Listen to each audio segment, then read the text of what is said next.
Hi hello నమస్తే welcome to my channel. Welcome back to another video. మున్నార్లో మాది ఇది సెకండ్ డే. మేము స్టే చేసినటువంటి ఈ రిసార్ట్ పేరు ప్లానెట్ మున్నార్. ఇది సూర్యనహల్లిలో ఉంది. మున్నార్ సిటీ నుంచి టీ ప్లాంటేషన్స్ మధ్యలో ఉంది ఈ రిసార్ట్ అనేది. రిసార్ట్ చుట్టూ కూడా టీ ప్లాంటేషన్సే, అందుకే మేము ఈ రిసార్ట్ని సెలెక్ట్ చేసుకున్నాము. సరౌండింగ్స్ అయితే చాలా నీట్గా క్లీన్గా ఉన్నవి. మనము ఫ్రెండ్స్తో కానీ ఫ్యామిలీ మెంబర్స్తో కానీ వచ్చినప్పుడు ఒక 10 ఫ్యామిలీస్ వరకు ఉన్నా కానీ ఈ రిసార్ట్లో అన్ని రూమ్స్ అవైలబుల్ ఉన్నవి. సో అందరు కలిసి చాలా బాగా ఎంజాయ్ చేయవచ్చు. అట్లా కలిసి వస్తే కనుక చాలా మజా వస్తుంది, ఎంజాయ్ చేయవచ్చు. మెయిన్గా ఈ ఈ రిసార్ట్ చుట్టూ కూడా టీ ప్లాంటేషన్స్ ఉన్నాయి. చూడండి ఇక్కడ నుంచి వ్యూ ఎంత బాగా కనిపిస్తుందో. ఇందులో చెప్పాలనుకుంటే స్విమ్మింగ్ పూల్ ఉంది, పిల్లలు ఆడుకోవడానికి ప్లే ఏరియా కూడా ఉంది. అంతేకాకుండా క్యాంప్ ఫైర్ ఉంది. చూడండి రైట్ సైడ్లో మీకు కనిపిస్తుంది. కొద్దిగా ముందుకు వెళ్ళగానే అదే స్విమ్మింగ్ పూల్. స్విమ్మింగ్ చేసుకుంటూ టీ ప్లాంటేషన్ వ్యూ చూస్తూ చాలా ఎంజాయ్ చేయవచ్చు. ఇదే స్విమ్మింగ్ పూల్, నేను చెప్పినటువంటి స్విమ్మింగ్ పూల్. మనతో పాటు పిల్లలు కూడా ఎంజాయ్ చేయడానికి చూడండి మధ్యలో డివైడ్ చేసి ఉంది. సో పిల్లలు కూడా మనతో పాటు స్విమ్మింగ్ చేస్తూ వ్యూని ఎంజాయ్ చేయవచ్చు. అందరు ఫ్యామిలీ మొత్తం ఒకటేసారి స్విమ్మింగ్ పూల్లో దిగితే చాలా బాగా టైం స్పెండ్ చేస్తారు. మెయిన్గా ఈ రిసార్ట్లో రెస్టారెంట్ కూడా ఉంది. మనం లంచ్ కానీ డిన్నర్ కానీ ఐటమ్స్ ఆర్డర్ చేస్తే కనుక వాళ్ళు ప్రిపేర్ చేసి మన రూమ్కే పంపిస్తారు. అంతేకాకుండా బ్రేక్ఫాస్ట్, కాంప్లిమెంటరీ బ్రేక్ఫాస్ట్ ఇస్తారు. బ్రేక్ఫాస్ట్లో ఇడ్లీ, దోశ, బ్రెడ్, ఆమ్లెట్ అన్నీ ఉన్నాయి. చాలా బాగుంది ఫుడ్ టేస్ట్ అయితే చాలా బాగుంది. మాకైతే చాలా బాగా నచ్చింది. చూడండి వ్యూ, స్విమ్మింగ్ పూల్ నుంచి వ్యూ ఎంత బాగుందో. టీ ప్లాంటేషన్స్ కనిపిస్తున్నాయి కదా మీకు కూడా. చూడండి ఎంత బాగుందో. మేము వెళ్ళిన రోజు నైట్ అయితే వర్షం చాలా బాగా పడింది. సో వాటర్ చాలా చల్లగా ఉన్నాయి. మేమైతే స్విమ్మింగ్ చేయలేకపోయాము వెళ్ళినప్పుడు. కొద్దిగా మనము నవంబర్, ఫిబ్రవరిలో అలా ఆ టైంలో కనుక వెళ్తే కనుక స్విమ్మింగ్ చేయవచ్చు. చాలా బాగుంటుంది, చాలా ఎంజాయ్ చేయవచ్చు. అంతేకాకుండా పిల్లలు ఆడుకోవడానికి ఇక్కడ ప్లే ఏరియా కూడా ఉందని చెప్పాను కదా. చూడండి కొద్దిగా ముందుకు వెళ్తే మనకి రైట్ సైడ్లో ప్లే ఏరియా కనిపిస్తుంది. అక్కడ పిల్లలు చాలా బాగా ఆడుకోవచ్చు. చూడండి స్లైడర్ ఉంది ఇక్కడ. సో వాళ్ళు వాళ్ళ టైంని ఇక్కడ ఎంజాయ్ చేస్తూ స్పెండ్ చేయవచ్చు. మేము వెళ్ళిన ఈ టైంకి, ఈ వీడియో తీసిన టైంకి వర్షం అనేది తగ్గింది. అంత ఎక్కువ వర్షం పడలేదు. బాగుంది, వెదర్ మాత్రం చాలా ప్లెజెంట్గా ఉంది. చూడండి ఇదే నేను చెప్పినటువంటి ప్లే ఏరియా. చూడండి ఆడుకోవడానికి బాగుంది కదా.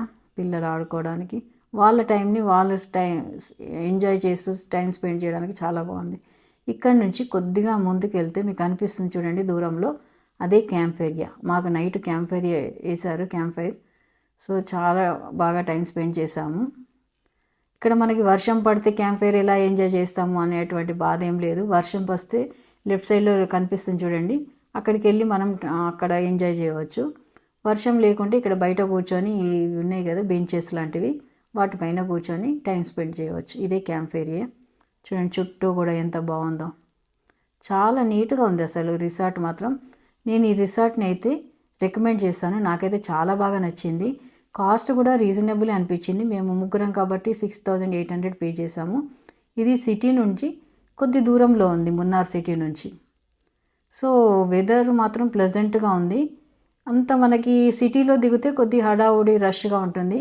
ఫ్యామిలీతోటి పీస్ఫుల్ టైం స్పెండ్ చేయాలి అనుకుంటే మాత్రం ఇలాంటి రిసార్ట్లలో మాత్రం టైం స్పెండ్ చేయవచ్చు. సో చూడండి ఒకసారి వ్యూ చూసి మీరు కూడా ఎంజాయ్ చేయండి.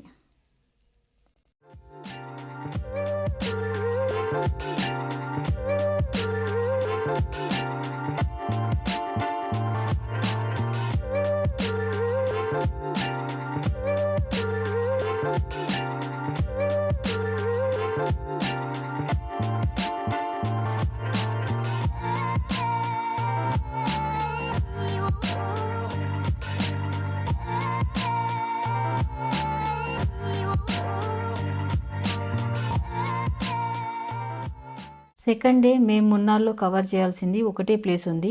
అది స్కై వ్యూ ఫోటో పాయింట్. అది వ్యూ అనేది చాలా బాగుంటుంది. అందుకే మార్నింగ్ బ్రేక్ఫాస్ట్ చేసి రిసార్ట్ నుండి స్టార్ట్ అయిపోయాము.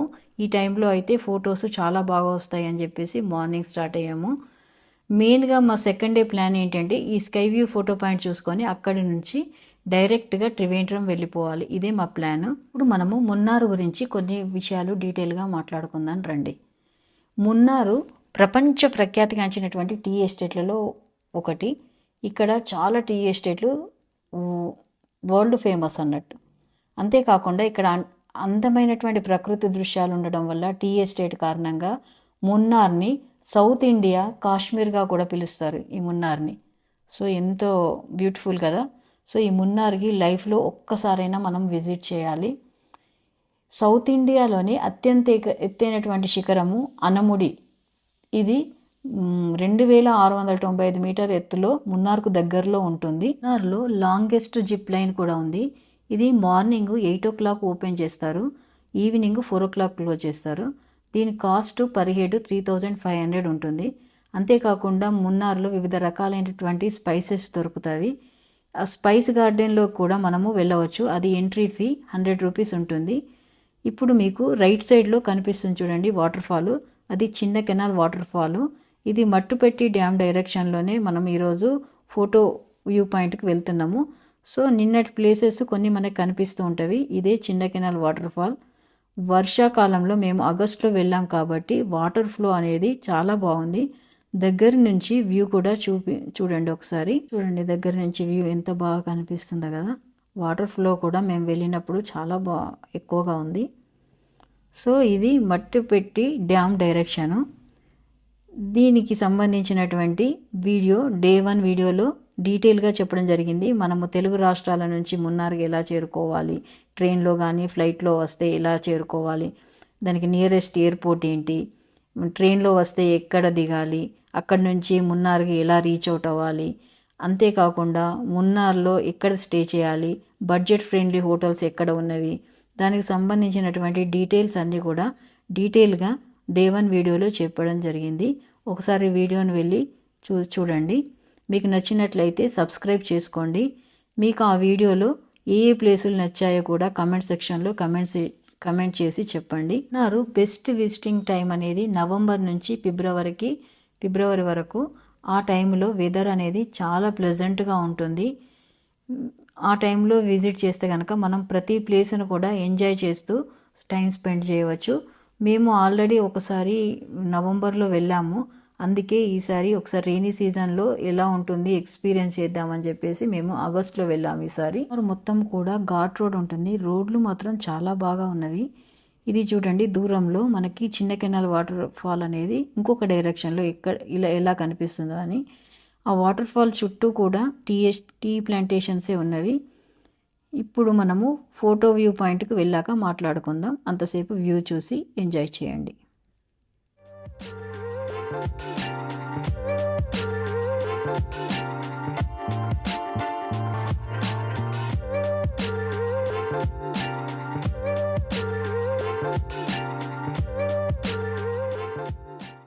ఇదే స్కై వ్యూ ఫోటో పాయింట్. ఈ ప్రదేశం చుట్టూ టీ ప్లాంటేషన్స్తో గ్రీనరీగా కలకలలాడుతూ ఉంటుంది. ఫొటోస్ దిగడానికి ఇది కరెక్ట్ ప్లేసు. ఇక్కడ ఫోటోగ్రఫర్స్ కూడా అవైలబుల్ ఉంటారు. ఫోటో క్లిక్ చేసి ఇవ్వడానికి సాఫ్ట్ కాపీ అయితే 40 రూపీస్ తీసుకుంటారు. మనకు ప్రింట్ కావాలనుకుంటే మాత్రం 100 రూపీస్ ఛార్జ్ చేస్తారు. ఈ టీ ఎస్టేట్ లోపలికి ఎంట్రీ కావడానికి 100 రూపీస్ పర్ హెడ్ పే చేయాల్సి ఉంటుంది. మనం లోపలికి వెళ్ళి మనం ఓన్గా ఫొటోస్ వీడియోస్ తీసుకోవచ్చు. చూడండి వ్యూ అనేది ఎంత బ్యూటిఫుల్గా ఉందో. ఈ టీ ఎస్టేట్ స్టార్టింగ్లో ఫుడ్ స్టాల్ కూడా ఉంది. మేము వెళ్ళే టైంకు వెదర్ చాలా సపోర్ట్గా ఉంది. వర్షం అయితే పడలేదు ఆ టైంలో. మేము ఇక్కడ 2 నుండి 3 గంటల టైం స్పెండ్ చేశాము.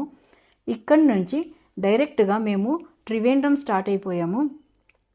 మున్నార్లో మేము 1:30కి స్టార్ట్ అవుతే త్రివేంద్రం రీచ్ అయ్యేసరికి నైట్ 9 o'clock అయింది. దాదాపు మాకి 7.5 hours టైం పట్టింది. మున్నార్ నుండి త్రివేంద్రము 278 కిలోమీటర్లు ఉంటుంది. మేము మున్నార్ నుంచి మా ఓన్ కార్లోనే వెళ్ళిపోయాము. కేరళలోని ప్రధాన ఆలయాలలో ఒకటైనటువంటి అనంత పద్మనాభ స్వామి టెంపుల్ ఇక్కడ ఉంది.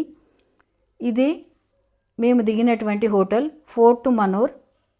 ఈ హోటల్ టెంపుల్కి వాకబుల్ డిస్టెన్స్లో ఉంటుంది. 500 meters దూరంలోనే ఉంది.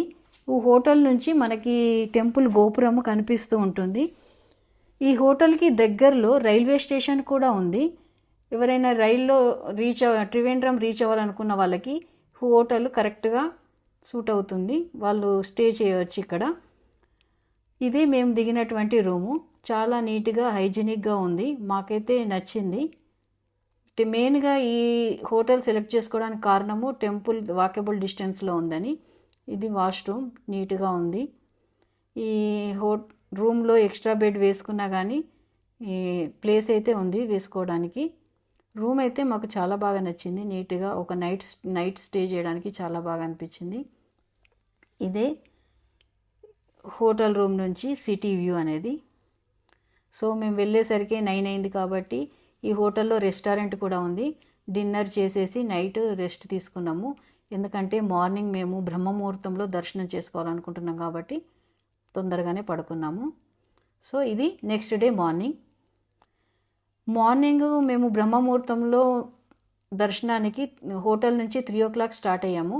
3:30కి దర్శనం స్టార్ట్ అవుతుంది. మేము 3:30కి లోపలికి వెళ్తే బయటకు వచ్చేసరికి 4 అయింది. ఆ టైంలో మేము ఫొటోస్ వీడియోస్ ఏం తీయలేదు, ఎందుకంటే ఫోన్స్ అన్నీ కూడా రూమ్లోనే పెట్టేసి వెళ్ళిపోయాము. మార్నింగ్ టెంపుల్కి వెళ్ళే టైంలో వర్షం కూడా పడింది. మేము వాకబుల్ డిస్టెన్స్ అయినా కానీ ఆటో తీసుకొని వెళ్ళాము. వాళ్ళు 30 రూపీస్ తీసుకున్నారు. ఇది 8:30కి సెకండ్ టైం దర్శనానికి వెళ్ళాము. మార్నింగ్ కొద్ది దూరం నుంచి మనకు దర్శనం అవుతుంది. ఇంకా పద్మనాభ స్వామిని దగ్గర నుండి చూడాలనుకుంటే 8:30కి 500 రూపీస్ టికెట్ ఉంటుంది. అది తీసుకొని వెళ్తే మాత్రం ఇంకా దగ్గర నుంచి దర్శనం అవుతుంది.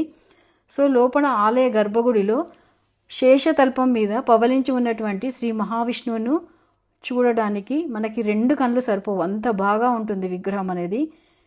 భారీ విగ్రహ రూపంలో ఉన్న ఆ దివ్యమూర్తిని ఏకద్వారం నుండి కాకుండా శిరస్సును, ఛాతిని, పాదాలను వేరువేరుగా 3 ద్వారాల ద్వారా మనం చూస్తాము. స్వామి కుడి చేయి శివలింగం పైన ఉండటం వలన ఈ ఆలయం ప్రత్యేకత.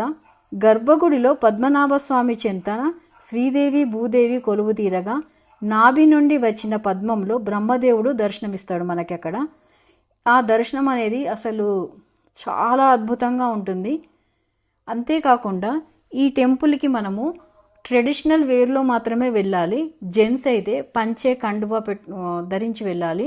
లేడీస్ అయితే శారీస్, పంజాబీ డ్రెస్సు, చుడీదారు వేసుకొని వెళ్ళవచ్చు. మనకి త్రివేంద్రం నుండి ట్రైన్స్ కానీ ఫ్లైట్లో కానీ డైరెక్ట్గా త్రివేంద్రం రీచ్ అవ్వచ్చు. ఒకవేళ వన్ డేలోనే దర్శనం చేసుకొని వెళ్ళాలనుకునే వాళ్ళకి ఈ ఆలయం దగ్గరలో డార్మెటరీస్ ఉంటవి. 30 రూపీస్ పే చేస్తే మనం ఫ్రెష్ అప్ అయి వెళ్ళిపోవచ్చు. లేదు మనకు కొద్దిసేపు రెస్ట్ తీసుకోవాలి, బెడ్ కావాలనుకుంటే 200 రూపీస్ ఛార్జ్ చేస్తారు వాళ్ళు.